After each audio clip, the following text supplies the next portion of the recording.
It started with a headline-grabbing statement. Jason Lloyd told the world Shedeur Sanders didn't belong in the NFL. But moments later, the narrative shifted. Lloyd admitted he'd still rather have Sanders than Deshaun Watson. It was the kind of flip-flop that raises eyebrows not just about Lloyd's analysis, but about how media judgments are formed in the first place. This wasn't just an off-the-cuff comment, it was a case study in contradiction, and Sanders was caught in the middle. If you're into the real story and all the messy twists they don't show on highlight reels, go ahead and subscribe. And if you're sticking around to see how this Browns QB chaos plays out, you should definitely be subscribed. The problem isn't just that Lloyd contradicted himself, it's that this type of reckless analysis shapes public perception. Sanders isn't a finished product, but his work ethic, professionalism, and flashes of talent suggest a trajectory worth investing in.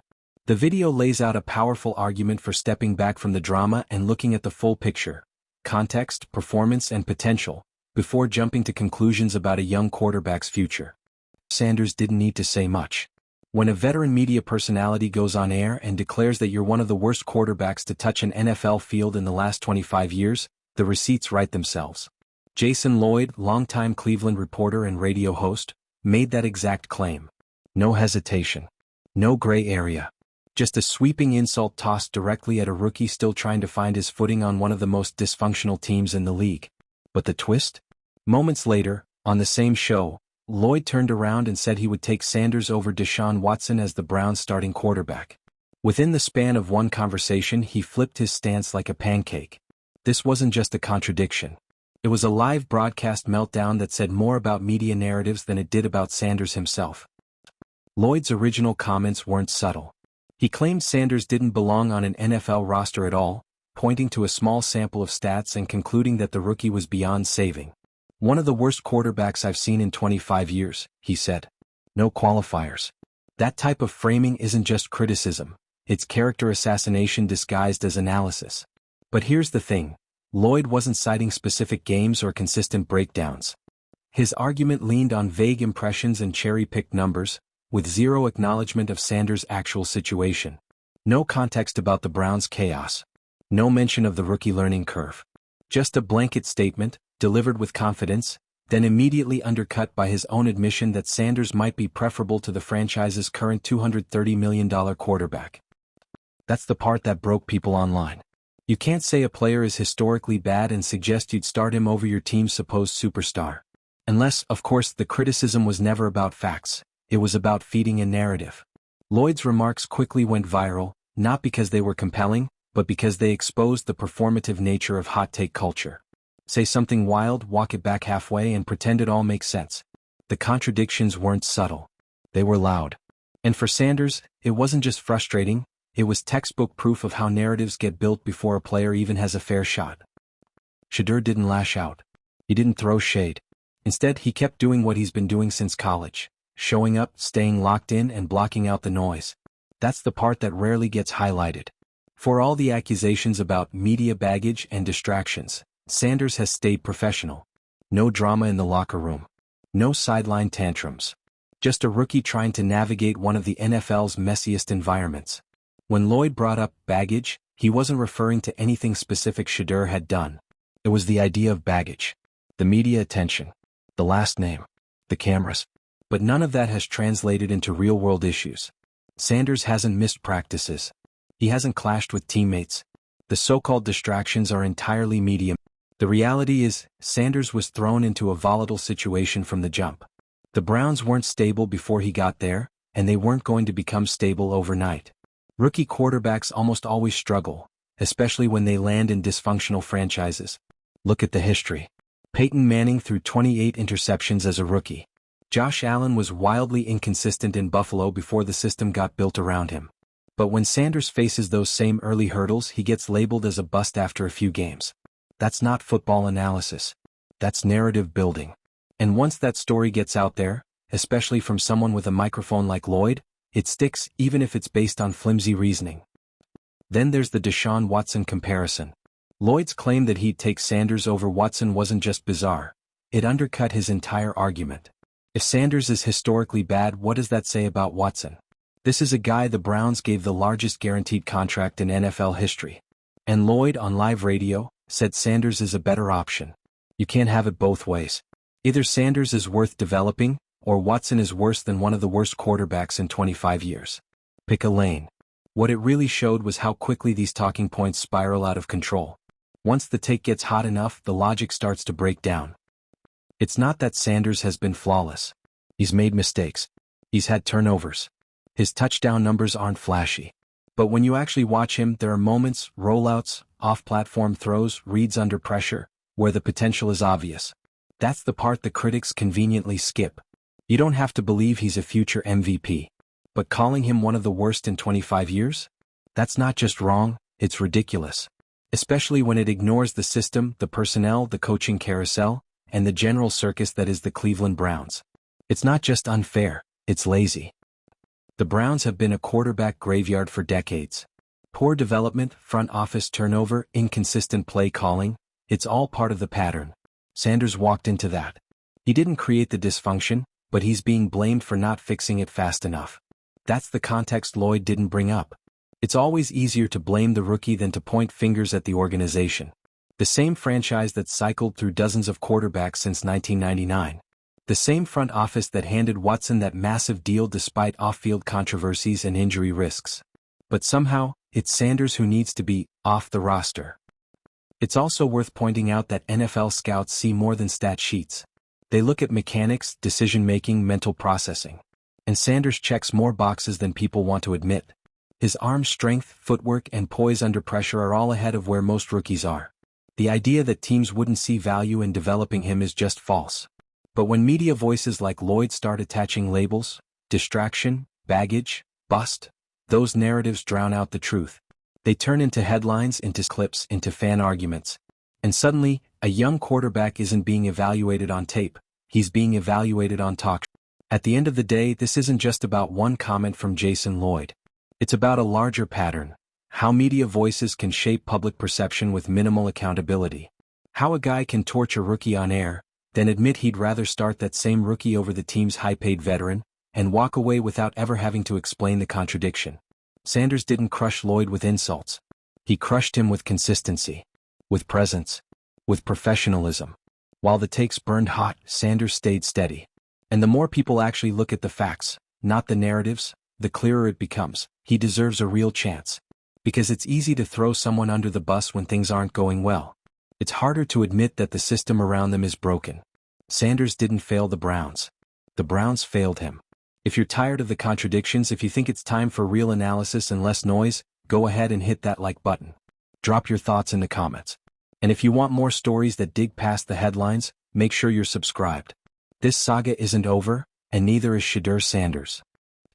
When Jason Lloyd doubled back on his own statement, it wasn't just a slip, it was a spotlight on how sports commentary can lose its grip on reality.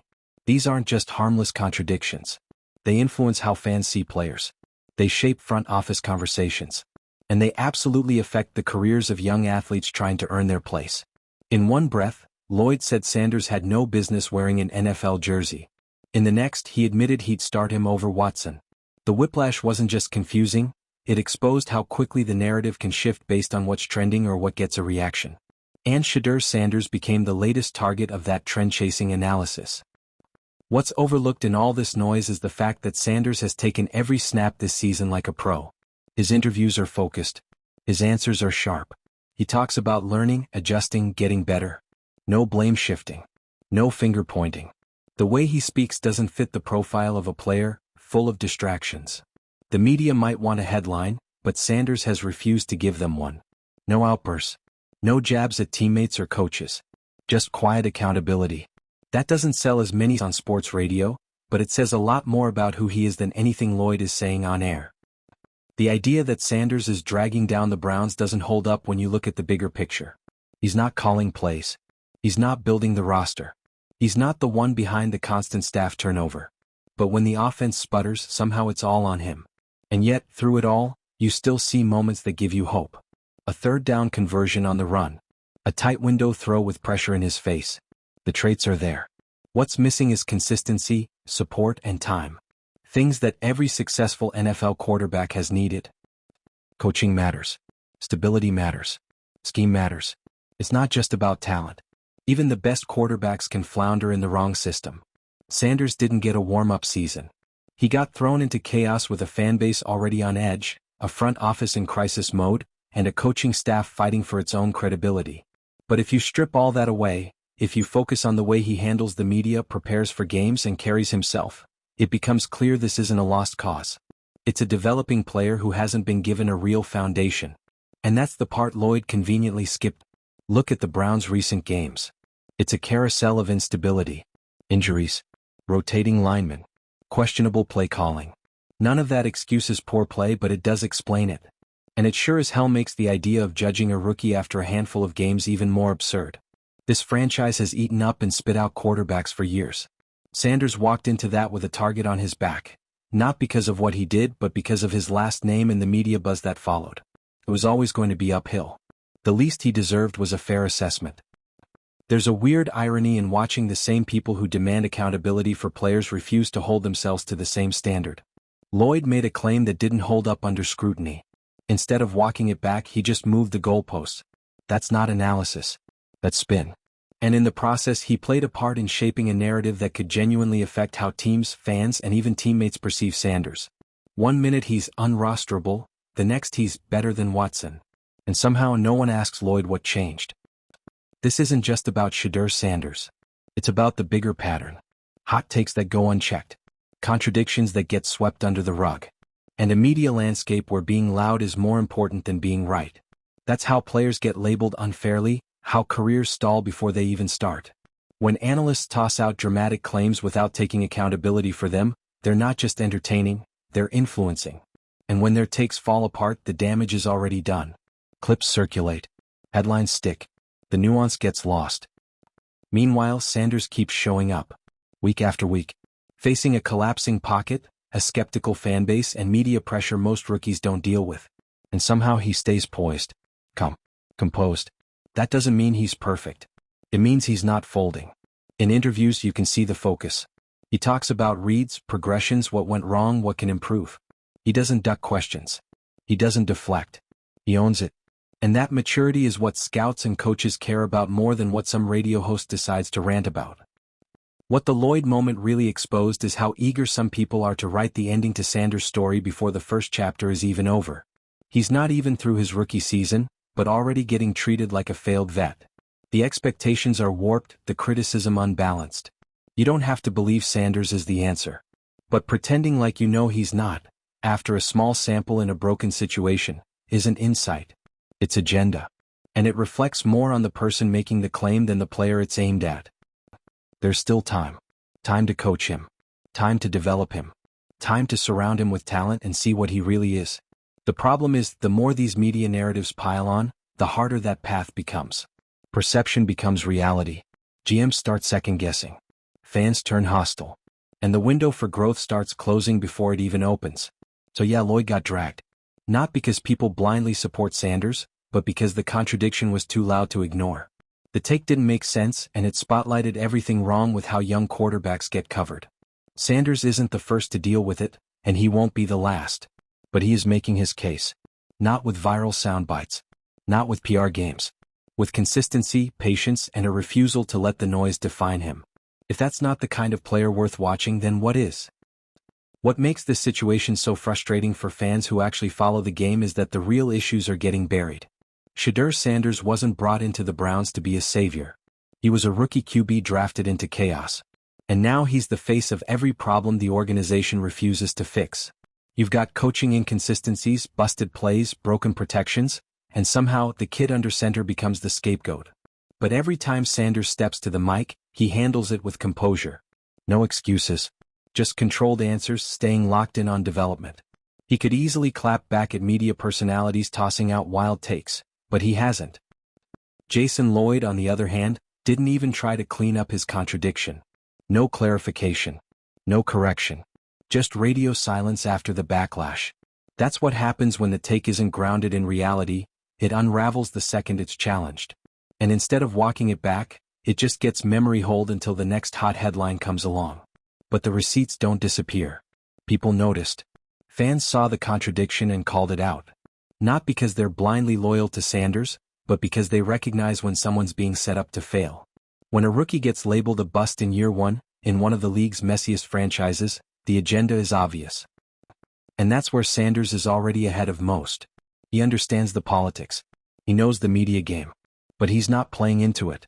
That discipline is rare for someone this young in the NFL spotlight. It's not about trying to win arguments in the media, it's about earning trust in the locker room. There's no story about teammates turning on him. No leaks about poor attitude. No whispers about off-field drama. Just a player trying to grow while being dissected like a 10-year vet. If there really was baggage, it would have leaked by now. Instead, all we have are outside assumptions, none of which hold up under scrutiny. In interviews, Sanders gets asked the same repetitive questions. About pressure, about criticism, about what people are saying on TV. And every time he gives the same kind of answer. Focused, professional, and forward-looking. That's not easy when people are dragging your name across national media. He's not looking to defend himself through the press. He's letting his work speak. That's a sign of a quarterback who understands the bigger picture. While others are shouting, he's keeping receipts and staying silent. And sometimes, silence speaks louder than any quote could. The Browns' recent performances haven't exactly made things easier. The offense is disjointed. The play calling looks unsure. One week the defense keeps them in games, the next week it implodes. And somehow, in all of that, the finger gets pointed at the rookie quarterback. This is a franchise with a long history of eating its young quarterbacks alive. Sanders didn't walk into stability. He walked into a rotating door of instability, and the expectations were warped from day one. He wasn't drafted into a structure. He was thrown into a spotlight with no safety net. People want development to be instant. But quarterbacking doesn't work like that. It's reps, it's chemistry. It's learning how to read NFL defenses and how to lead an offense in real time. You can't microwave experience. And when you tried it, you get the kind of takes that age poorly, just like Lloyd's. The early flashes we've seen from Sanders? They're not lucky plays. They're proof of what could be possible with support. And yet the headlines don't reflect that. They focus on every interception, every sack, every incomplete pass. But not the context. Never the context. When media coverage becomes about shock value, facts stop mattering. Jason Lloyd didn't break down film. He didn't cite specific breakdowns or tape studies. He just dropped a loaded opinion and contradicted it before the even ended. That's not football insight, it's a performance. And the impact lingers. Because when fans hear a media figure say worst in 25 years, that label sticks no matter how ridiculous it sounds. That phrase alone will follow Sanders around longer than it should, even though it was tossed out without accountability or evidence. The real question is, what does Sanders need to prove that he deserves time? Not perfection. Not instant stardom. Just a fair chance to show growth. That's what rookies need and rarely get when drafted into messes like Cleveland. He's already shown the right mentality. He studies, he takes responsibility, and he's not making excuses. The flashes of arm talent and mobility are there. But the support system isn't. Until that changes, we're not going to see what he's fully capable of, and that's not on him. When Sanders speaks publicly, there's never desperation in his voice. He's not begging for praise. He's not calling out doubters. He's just steady. That's leadership, especially for someone who's constantly under a microscope. It's not the noise that defines a quarterback. It's how he handles it. And while people like Lloyd are making noise for clicks, Sanders is handling it with silence and steadiness. Not because he's above criticism, but because he knows real growth happens behind the scenes, not in sound bites. That's what makes this so frustrating. When analysts talk about intangibles, this is what they should be referring to. Not fake locker room drama or media baggage. But how a player handles pressure. How they lead when things go wrong. How they keep working when the spotlight turns harsh. And Sanders? He's doing all of that. He's not hiding from the moment. He's learning in real time. He's taking every misstep and turning it into fuel. And if the Browns are smart, they'll stop letting outside voices dictate how they see their own player.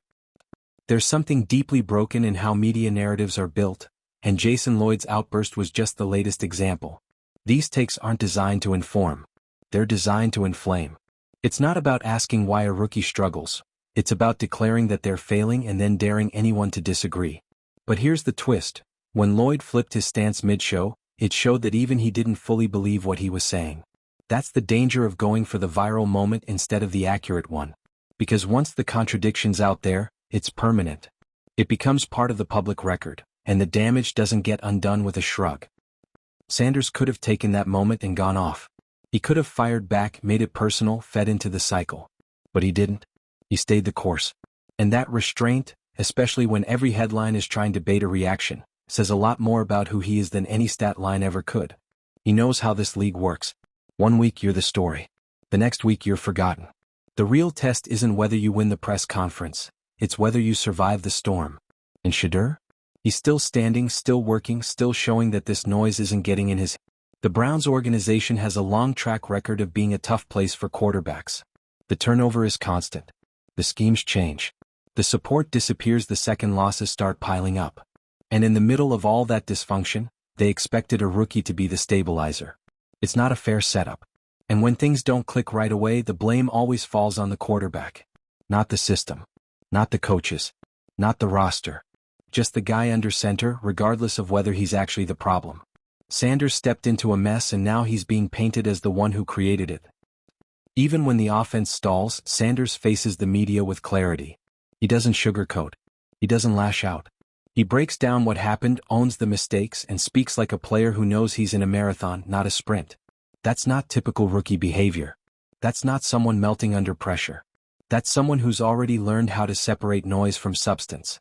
And if the Browns are serious about building something sustainable, that mentality is exactly what they should be investing in.